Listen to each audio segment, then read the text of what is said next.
Would you like to know the secret to choosing happiness at any single moment of your life? Imagine at any moment you could make the choice to simply be happy. I'm Dr. John Izzo, and I'm in the business of conversations that make the difference. And today, the conversation I'd like to have with you is about how each one of us at each moment can choose happiness. Now, most of us want happiness.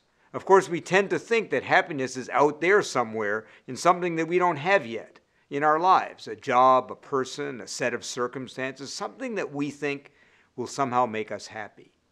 But the truth is that research shows that happiness is rarely related to our outer circumstances, but more often related to internal choices that we make.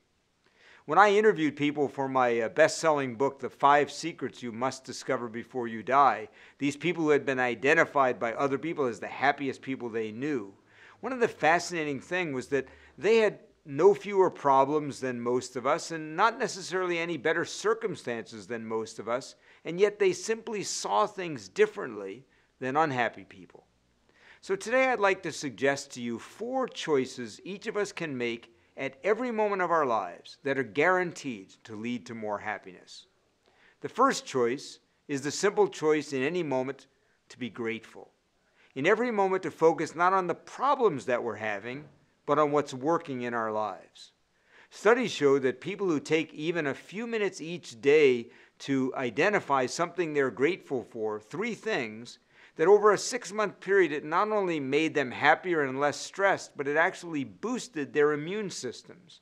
Martin Seligman at Harvard wrote a wonderful book called Flourish, in which he noted that if we just identify 3 simple things a day, take a few minutes to write down 3 things we're grateful for, makes a huge difference in terms of our happiness.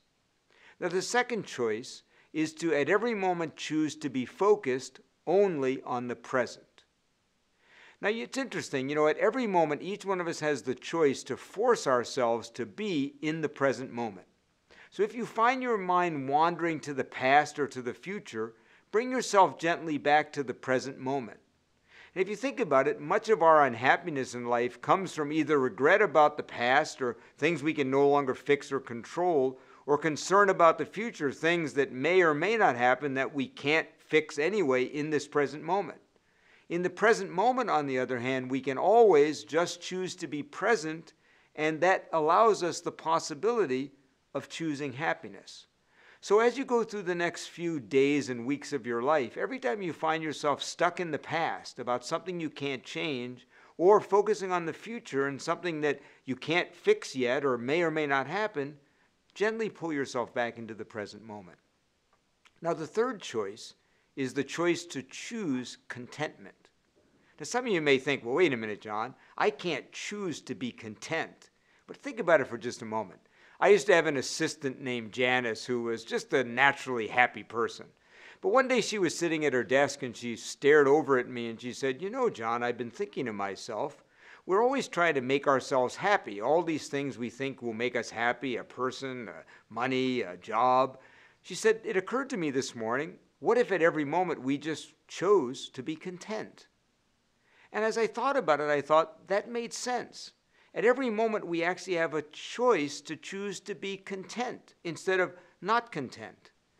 I meditate every morning, and it's made a huge difference in my life. And I have a mantra that I use each day that I wrote that is kind of the way I want to begin my day.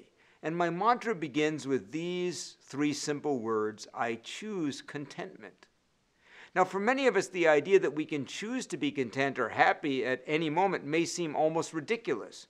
We immediately say, I will be content and happy when? I will be content and happy if. But what if you just said today, at every moment when you found yourself feeling unhappy, I'm going to choose to be content? By doing so, by the way, we do what I call training our mind for happiness. Now, the fourth and final choice is to choose what I call non-resistance. That means that if we choose not to resist any perceived negative circumstances that we cannot change, it moves us into a place of happiness. Imagine if each time such a thing happened in our life, something that we weren't happy about, the weather wasn't as good as we hoped, or a client wasn't on time, or the report didn't get as good a grade as we hoped it would be in school, that in each of those moments we asked ourselves, can I change this situation? If you can change it, take action. But if you cannot change it, then simply choose instead the path of what I call no resistance. Here's a simple example. I was recently in San Diego and had been in meetings for 3 straight beautiful sunny days in January. And then I had a Sunday, one day that I had free to do whatever I wanted. And I was so excited about being outside. I woke up at 6 a.m. just as the sun was rising to hear rain pouring down.